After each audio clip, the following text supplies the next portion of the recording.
Yeah.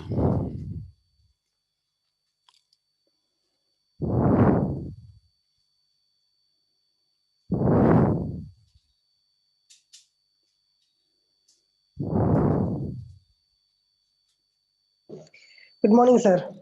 Good morning, Prashant. How are you? I'm fine, thank you, sir. How are you, sir? I'm okay. Recovering. I wasn't well last week, no? So I wasn't well even until Tuesday, but I'm recovering now.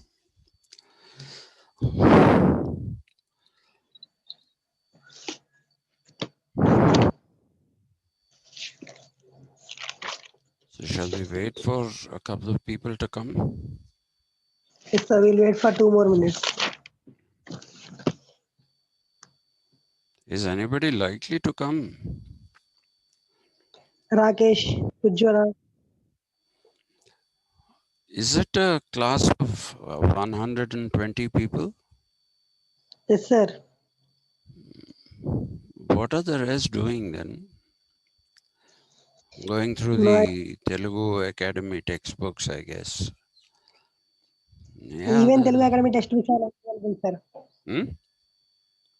Even Telugu Academy textbooks are not available in market. They're not available on market. No, sir. Only few copies and they are sold off. Oh, I think lucky people got them. I would say they are unlucky people because that's all distorted. Anyway, but each to their own. It's okay. When I was young, I had an evangelical zeal almost of about education. With passing time and growing age, I have stopped being what I was because I've realized that these are things that are not under my control. When I was 25 and I was given the job that I have, uh,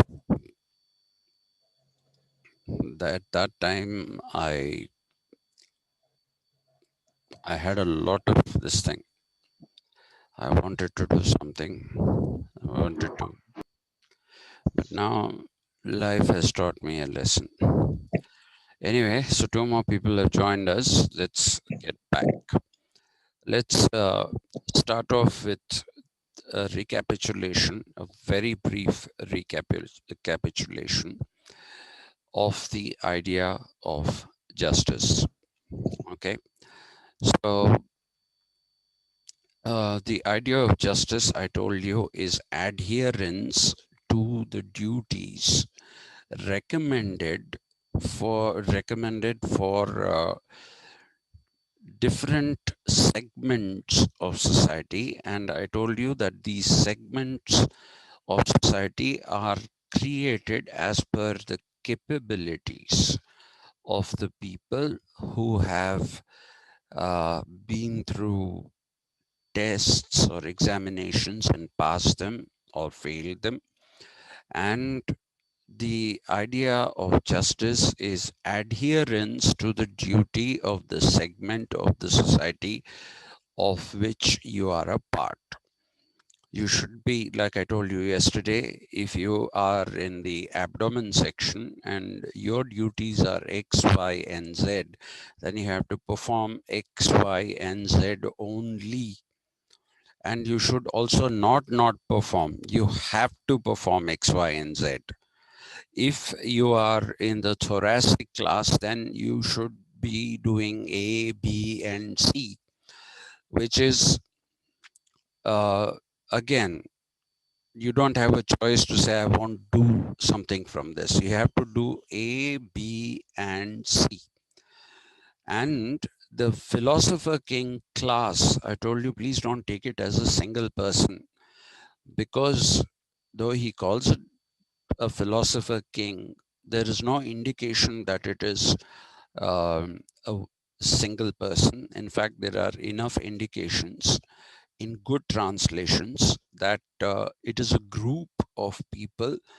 And I told you that the whole idea of Platonic love is wrongly represented in English idiom, because it's not asexual, it is pretty sexual.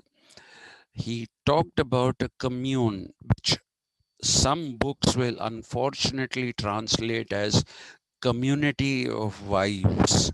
It's not a community of wives, because there are no marriages in the highest section, which is the philosopher king section. These are the people who have shown the greatest intelligence. These are the people who have shown the greatest amount of, what should we say, knowledge, and therefore would be capable of providing a governance system to the ideal republic. And please remember that the ideal is the real. Okay, so the ideal is not unattainable as far as Plato is concerned. He would say it is pretty attainable. It is quite attainable thanks to demiurge, which I talked about. I'm not going to go into details of that again. So, what you have to understand is that his idea of justice is adherence to the roles that have been prescribed the uh, by this segment uh, to which they belong. And this adherence to roles will create a perfect society, a properly balanced society, with people doing their jobs as they are supposed to be doing. And I told you that each generation of children are not brought up as children of parents, but they are brought up as children of the republic. And they don't know who their parents are, and the parents don't know who their children are. And these people will have to go through that education system. And it is therefore a strong argument that Plato is one of the very earliest thinkers to emphasize education so much.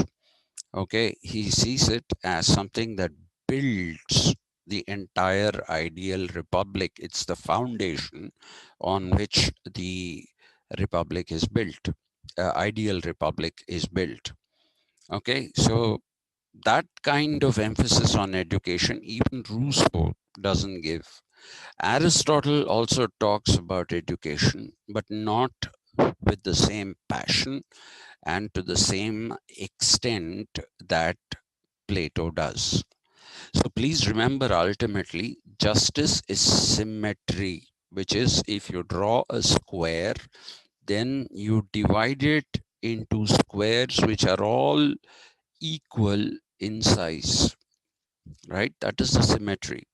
If the society is a square, then the jobs to be performed by different segments, their duties, they are all represented as smaller squares within that square. Okay, and these smaller squares should stick to what they are. One should not try to do what one is not supposed to do, even if you can. Like, for example, if you are in the thoracic uh, segment, you can definitely perform the duties of a abdomen segment, but you still shouldn't do it. You should leave it to the abdomen section alone. Okay, so that basically will tell you that the system of justice is moral. It is obligatory.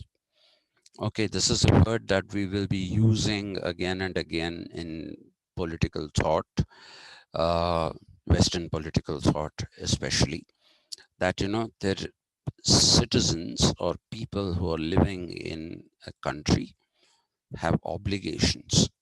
We also have obligations. We have obligations to uphold the Constitution. Our idea of justice is legal. The idea of justice that you find in Plato is moral and mathematical. And by mathematics, we are essentially talking about geometrical symmetry that he is interested in. Okay, now let us try to look at a few things that Plato says, or a few questions. Yes, Prashant, you've raised a Sir, a hand. small doubt. Yeah, Uh, where did Plato himself placed in the system, sir? Plato saw it as a system of the future. He saw himself as a part of Athens that had set into that had decadence. Okay, it was decaying because people were getting too used to comfort. So he saw himself as not a part of this ideal republic. He saw himself as someone who is in that uh, Athens that has been critiqued both by Socrates and by Pericles. And so he is somebody who says, I'm not in the ideal situation. I'm not in the real situation. Okay, I'm in the imperfect situation, but I am trying to prescribe how we can come out of this imperfection and move towards perfection. So that is the basic point that you need to remember about Plato. Okay, he's not claiming that he's a philosopher king type or anything like that. He's not doing any such thing. He knows very well that he's living in an Athens which is far from perfect. Okay, and that is the reason why he's actually writing the Republic, to overcome that imperfections that existed in Athens. Okay, now let's pick up these questions. Is Plato radical for his time? Now, I told you once before, please be careful about how we use the term radical. Okay, because in India, there is a tendency to use radical as a term with the leftists. And the leftist is, of course, some kind of a, what should I say, a surrogate for saying communist.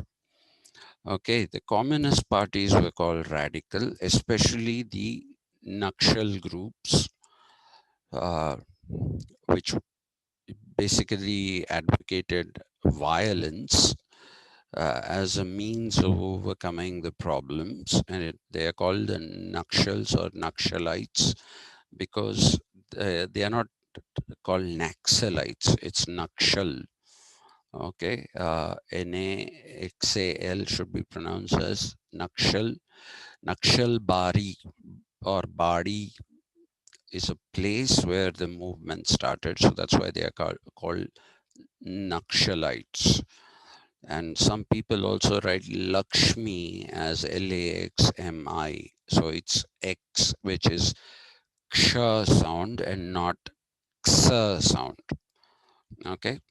Uh, not Naxal. It's not Naksal. It is Nuhkshal.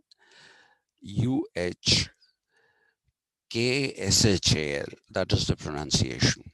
Anyway, so is he radical for his time? Meaning, is he somebody who is very, very different from the people who existed in his time?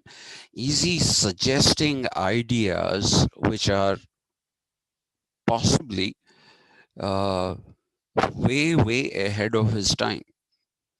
That is the question that we should ask ourselves. Is Plato a radical thinker? Is he radical for his time? The answer to that is yes.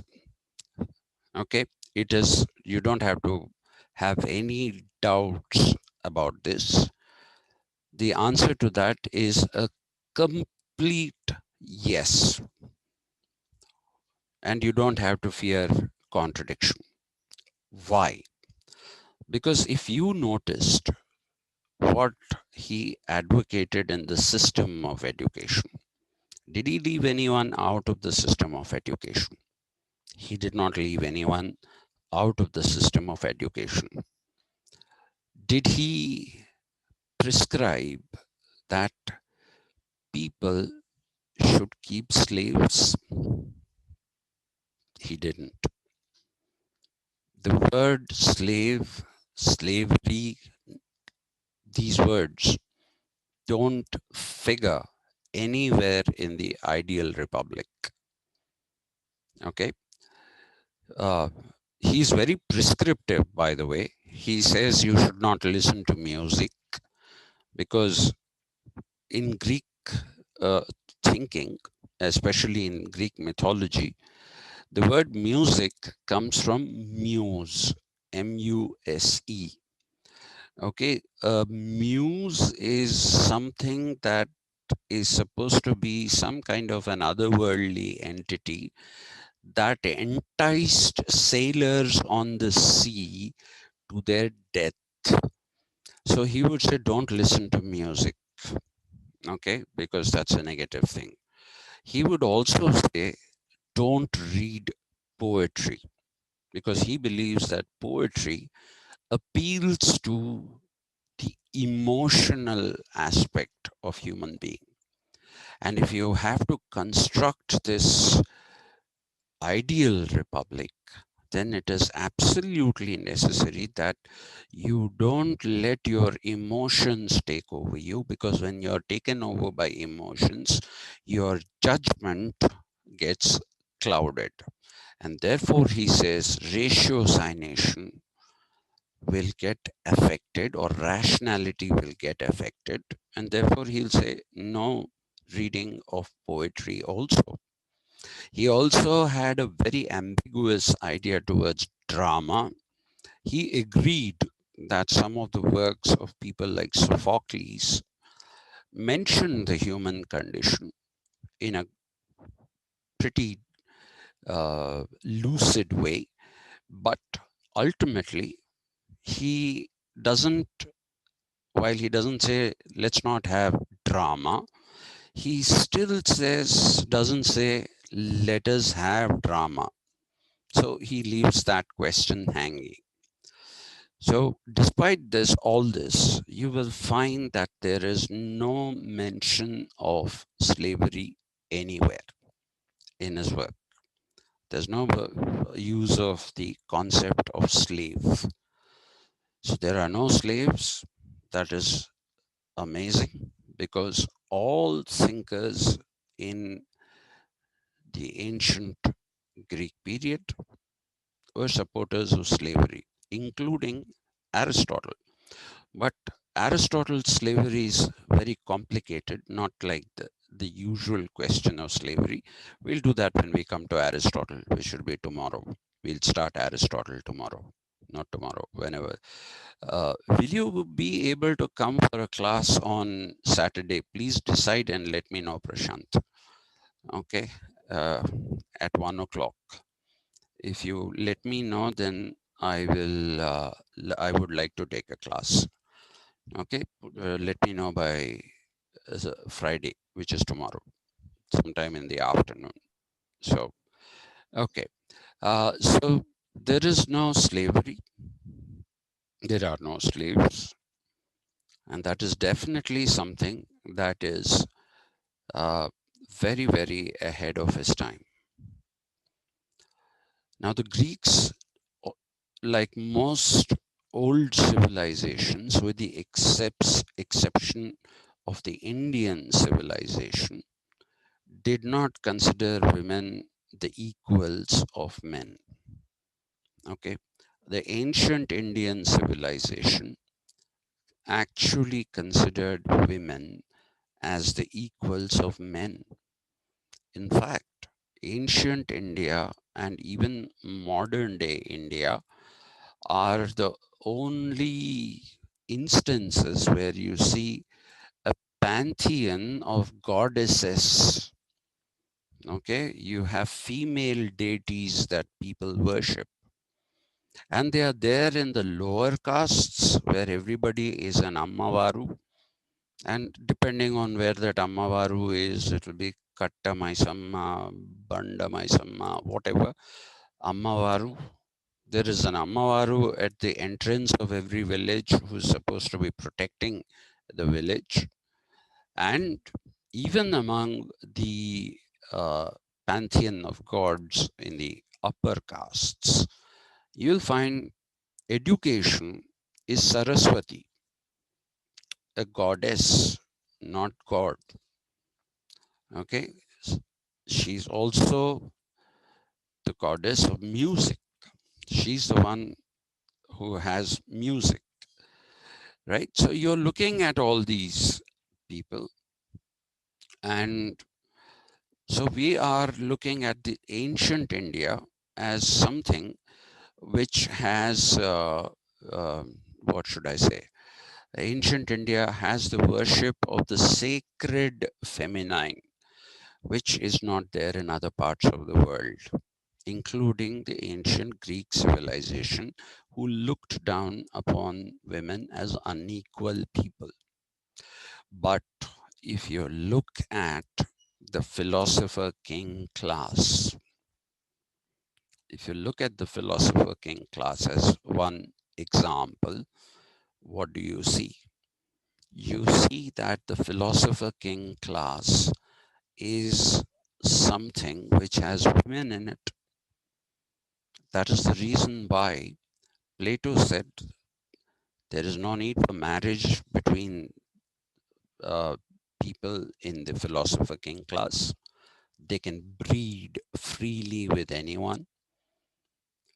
So, not only is he saying that women can be the equals of men, he's also empowering them in the governance system. And he believed that, if intelligent men and intelligent women uh, procreated, the reason why he says no marriage for them is because he wants to lift the human race. Okay.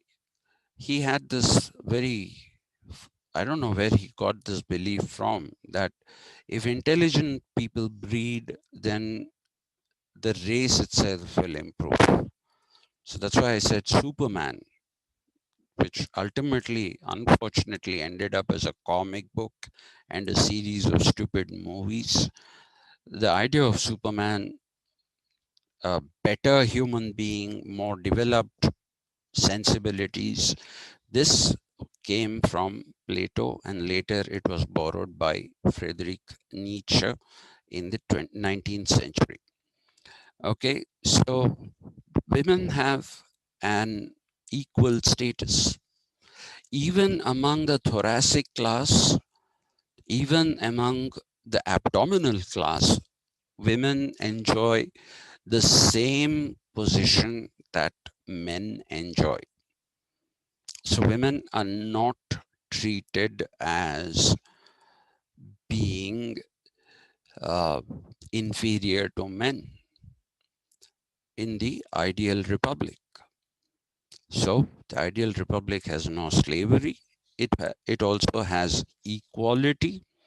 Now, please remember that the division of jobs is a segment which is not something that is based in inequality, like the caste system that we follow today, not the Varna system. The caste system that we follow today is based in complete inequality, whereas he does not say that they are unequal. He's only saying that Your ability is this, so please do this job. This is what you're suited best for. Okay, so he's in fact in that way very, very radical. He's evaluating the capabilities of human beings and deciding that they have to perform certain roles based upon their capability. So the answer to this question, is Plato radical for his time, is something which can only be in the affirmative. Yes, he was radical for his time. Very radical, not just radical, very, very radical. Okay. Uh, and a part of this radicalism comes from his mathematical deductive methodology. Okay. The hypotheses that he chooses in order to arrive at a conclusion. The hypothesis is a general statement, and you arrive at a conclusion based on that general statement. That abstraction that he does is what allows him to treat people equally. He doesn't look at one woman and say, this woman seems stupid, so women must be stupid. He doesn't do that kind of a thing.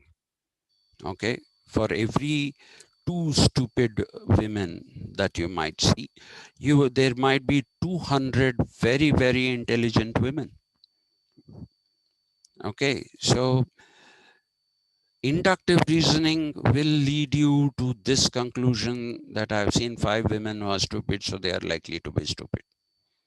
Deductive reasoning, the advantage of that in Plato's instance, it has its disadvantages, is that he looks at a human being devoid of all encumbrances. Whose children, are their parents intelligent, are their parents rich, are their parents uh, hardworking? What are they?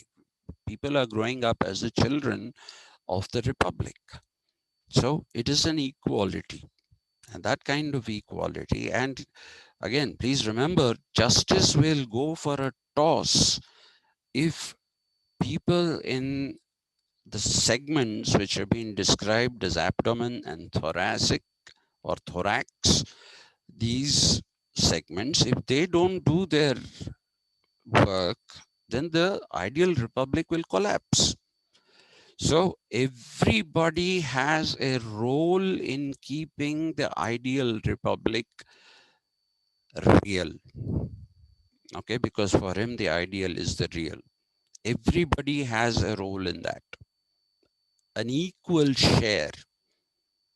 So every member of the republic, whose population, like I said yesterday, is 5,040, they have a share. They're all stakeholders in maintaining that ideal republic. So he is absolutely, without a modicum of doubt, a very radical thinker. This notion of equality that I have talked about may not coincide with the more known notion of equality that we have today, uh, which is, uh, you know, something that comes from Karl Marx, MARX. So Marx is somebody who talks about equality in distributive terms. He says, he picks up that formulation from Rousseau, which he claims is, Rousseau said, the difference between a bourgeois uh, society or a bourgeois capitalist society and other pre-capitalist societies. He says the difference is that in all the pre-capitalist societies, when poverty hit that society, then everybody, including the kings, became poor. Everybody became poor. Okay, it wasn't just some people becoming poor. But in capitalism, he says that such a thing doesn't happen. He puts it wonderfully with this particular phrase. He says, bourgeois capitalist society is witness to a paradox. You know what is a paradox? A paradox is a contradiction, internal contradiction. It is a paradox of poverty amidst plenty, which means there is social wealth, but that wealth is not distributed equally among people in the bourgeois capitalist society. Some people hoard the wealth, some people do not get access to that wealth. And that is the reason why Rousseau once again talks about education, and he also talks about city states. But I'll come to that when we come to Rousseau. Rousseau was against these big nation states because he said these half the problems of human life are because of nation states. He wanted small city states. And we'll talk about it when we do Rousseau. Okay. And then there is this thing that we need to understand, that Plato's equality is not the kind of distributive equality.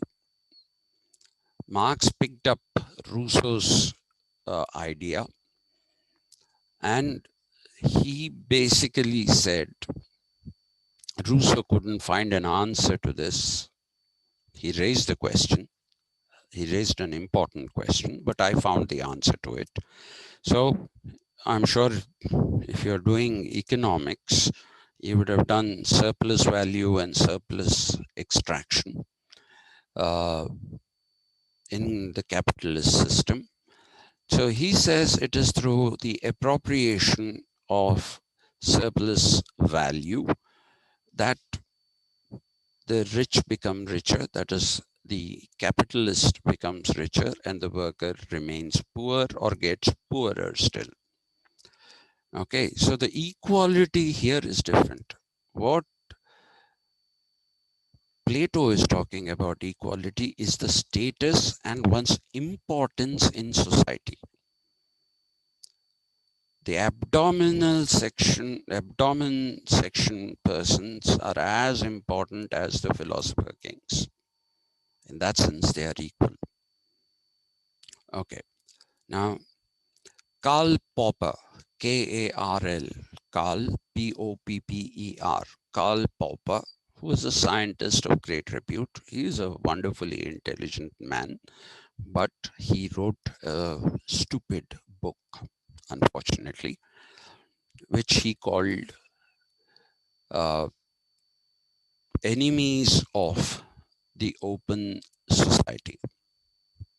Okay, he called it that. And in that, he started with Plato as the first enemy of open society. And then he came right down to Marx and said Marx is also an enemy of open society. He not only calls them, and let's only talk about Plato, he not only talks about Plato uh, as an enemy of open society, he also calls him a totalitarian thinker. Okay, the reason why he calls him a totalitarian thinker is because of the fact that Plato is prescriptive. Like I told you, he will tell you what you can eat, what you cannot eat, what is not good for your health. He will tell you not to listen to music, not to read poetry. So there are all these prescriptions. So this, Karl Popper says, is a violation of the private domain of an individual. Now, Karl Popper is writing in the 20th century. In the 20th century, we do have a recognition of a private domain which is different from the public domain. What I do at my house is my business. What you do in your house is your business.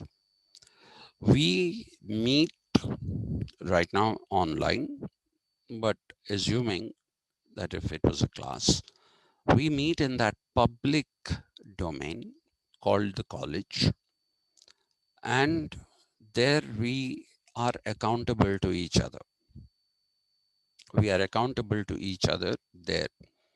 If I'm not taking classes, you can ask me, why aren't you taking classes? If you're not attending classes, I can ask you, why are you not attending classes? That is okay. But I can't ask you questions like, what did you eat last night? And why are you eating non-vegetarian food? You'll say, that's my choice.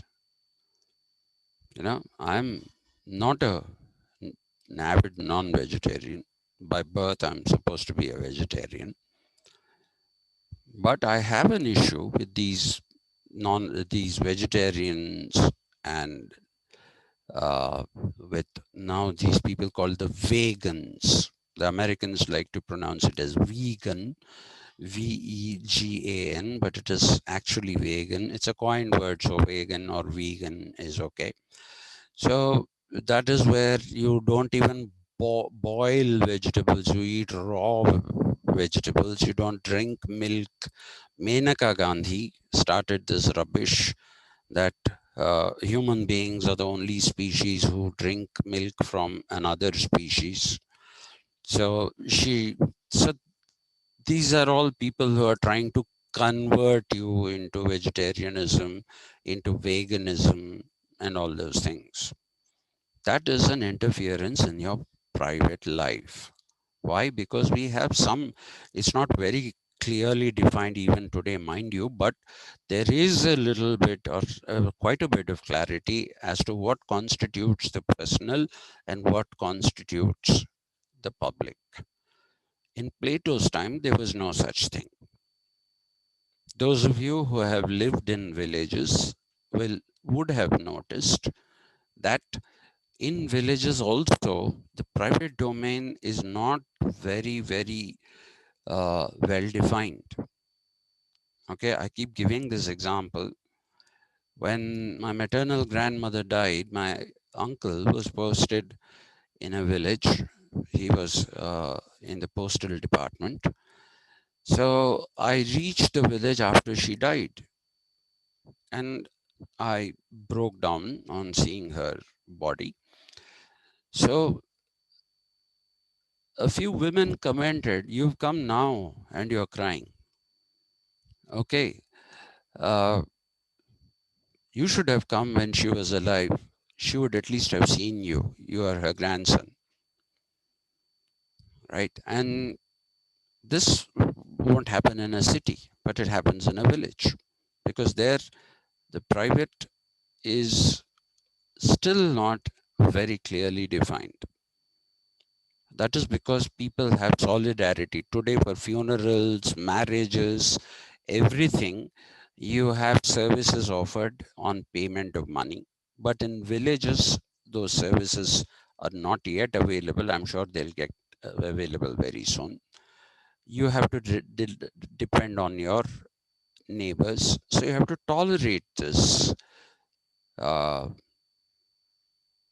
intrusion into your privacy. Okay. So in Plato's time, there was no such thing as an open society.